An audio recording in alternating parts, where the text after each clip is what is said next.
What's up, everybody? Your host, Lawson Turner, back with another episode of the Cover 2 podcast. And we know who's going to be in the Super Bowl. The Niners rallied from a 17-point deficit to beat the Detroit Lions, who looked awesome for 30 minutes. I got some notes here. Let's dive on into it. That was an awkward silence. So, my takeaways of the first half: the Lions could do no wrong. They could do absolutely no wrong. They rushed for 148 yards in the first half, which they were getting 8 yards a clip. And a Niners defense that was shaky against the Packers in the divisional round, at least in the rush defense. Fred Warner, who is the best middle linebacker in the NFL, he just wasn't. It almost was as if he was making no splash plays. The whole Niners defense wasn't making any splash plays in the first half. It was Detroit everything, and that's what grew the 17-point lead. They were getting whatever they wanted whenever they wanted. Golf looked great. Niners pass rush wasn't anything spectacular. They turned it up a little bit in the second half, but it was all Lions in the first half. The Lions won the time of possession battle, 18 minutes and 9 seconds to 11:51 for the Niners, and that's what it's kind of hard to get anything going when you don't have the ball, which is what the Lions found out in the second half. Now, in the second half, the Niners dominated. They dominated the third quarter. They shut the Lions down to only 47 yards in the third quarter. And they outscored the Lions 17-0, which that was the Lions' lead gone. It almost was just like that. Niners got the ball, drove down the field, kicked a field goal, and then what everyone's talking about today. Lions worked their way down the field, and then it's 4th and 3, and Dan Campbell doesn't elect to kick a field goal, or at least attempt a field goal, and reach that and push the lead back up to 17. He goes for it, 4th and 3, and doesn't get it. It hit Josh Reynolds right in the chest, and he dropped it. And a lot of people are giving Dan Campbell shit for it, which I'm not one of those. I will not be one of those, because this is why we love him, right? His aggressiveness. He's more. We know what Dan Campbell is. He's not an X's and O's coach like Shanahan. He's not a top tier play caller. Ben Johnson does most of that, but he's a high energy guy. He's a motivator out the wazoo. I'm sure that he got the Lions fired up, which is what they were. They're fired up to play this game. And for everyone that's like, "Oh, Dan should have kicked it," yeah, but it still would have been a 48-yard field goal, and for everyone's like, "Oh, that's a layup." No, it's not. Especially with a kicker that hasn't been your kicker all year long. No, it's not. So the idea of this being, oh, Dan Campbell's aggressiveness lost in the NFC Championship game. No, it didn't. Did it help? No. But, excuse me, in throughout this whole year, he had gone for it 20 times pass in opponent's territory when it was 4th and 3 or shorter, and he converted 17 of them. That's at an 85% clip. It amazes me as to how everyone is just destroying Dan Campbell, that these are awful decisions. Now, the Lions also had a lot of things not go their way in the second half. I talked about the Reynolds drop, and that was their first possession in the third quarter. And then the very next possession afterwards, when the Niners have the ball, Purdy hucks it one-on-one with Brandon Ayuk, overthrows him, and it hits the Lions DB right in the face. It hits him right in the face. Now, I will give credit to Brandon Ayuk. That was one of the craziest catches I've seen probably since the Julian Edelman catch in the Super Bowl against the Falcons. That it hit Lions DB in the face, and the concentration that Brandon showed to see the ball, stay with it. That was a crazy catch. And then they ended up scoring the next play after with the Brandon Ayuk touchdown. Then the next drive, the Lions fumbled the first play of their drive, fumble. And then the Niners go down and score with Christian McCaffrey's second touchdown of the game. And then the momentum has kind of started to swing because now it's tied. And then Josh Reynolds again, 3rd and 10 in the ensuing possession, drop, hits him right in the hands. So for everyone that's killing Dan Campbell, they had a lot of things just not go their way in the second half. The momentum swung. I can understand them going for it on the 4th and 3 when it was their first drive. And then when they were down 3 in the fourth with about 9 and change to go, it would have been a 47-yard field goal with the kicker that once again wasn't their kicker all year long. And that's not a layup.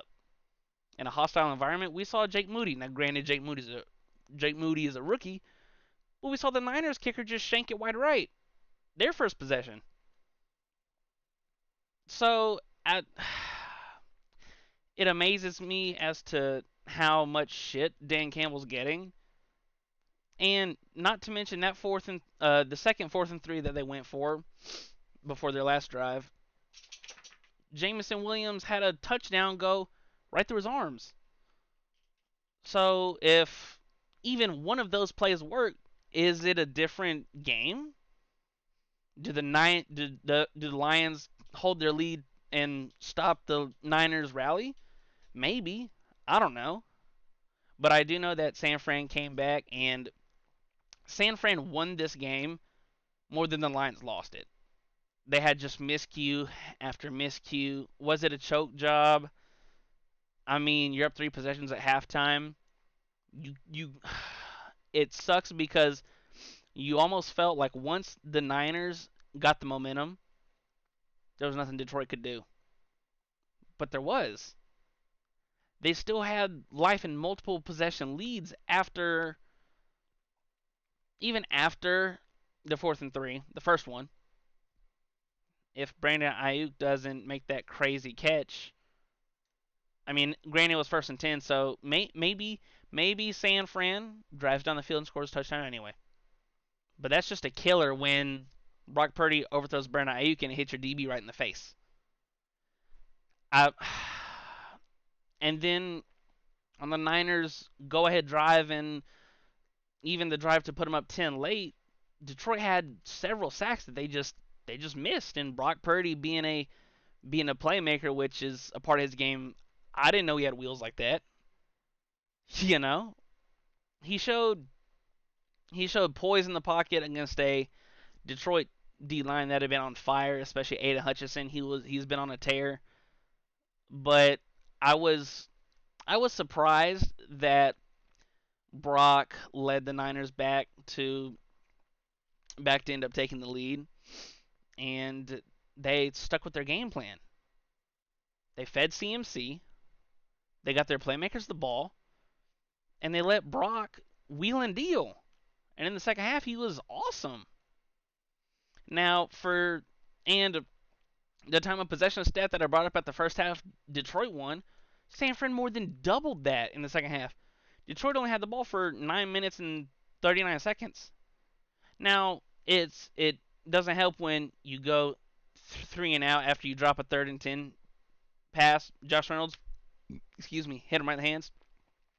And the first play of a drive, you fumble and turn the ball over. Like,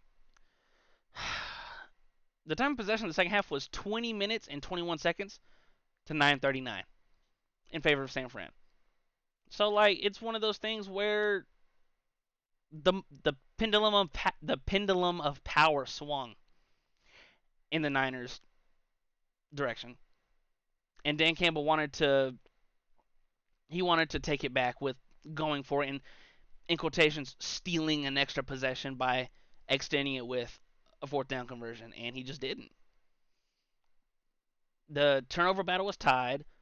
Detroit won rushing yards, passing yards, total yards. San Fran won total time of possession through both halves.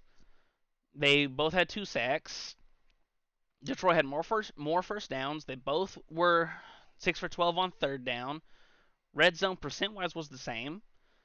Like, this wasn't a crazy choke job, and everyone's killing Dan Campbell for this, which I don't know. Like I said, I will not kill him for the reasons we love him. We love his aggressiveness, and he stayed true to his philosophy. And I'm not gonna kill somebody who stayed to what. That's the girl he brought to the dance, and he danced with her. And I'm not gonna kill him for that. It's who he's been since he became the head coach in Detroit. That's who he was all year long. It's the girl that he brought to the dance. And he danced with her. It just sucks because everyone, besides Niner fans were not rooting for Detroit, and I understand why. But it just felt like Detroit was a team of destiny, that this was going to be the year they get over the hump and reach the Super Bowl. And the game that begun the year was going to end it, because when this game was played, we already knew who was going to represent the AFC. And it shocked. Am I shocked that San Fran won? No. The way they won was surprising to me. But we have a rematch of Super Bowl 54, and I'm excited because these next 2 weeks we got storylines. We got storylines galore.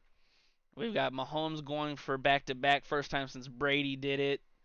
We've got Mr. Irrelevant versus maybe the most talented player we've ever seen at the position. I'm I'm excited, and this is going to be one of those classics where the offense is going to be wheeling and dealing for both teams. Shanahan versus Andy, we already saw it once, and it was awesome. And now in 2 weeks in Vegas, we get to see it again. Thank you everyone for watching. The next video will be up tomorrow, and it'll be a breakdown, kind of like this video was, but for the AFC Championship game between the Chiefs and the Ravens, and the Chiefs pulling it out, and the Ravens. I'll get into it tomorrow. Thanks, guys. Thank you guys for watching, and I will see you guys later.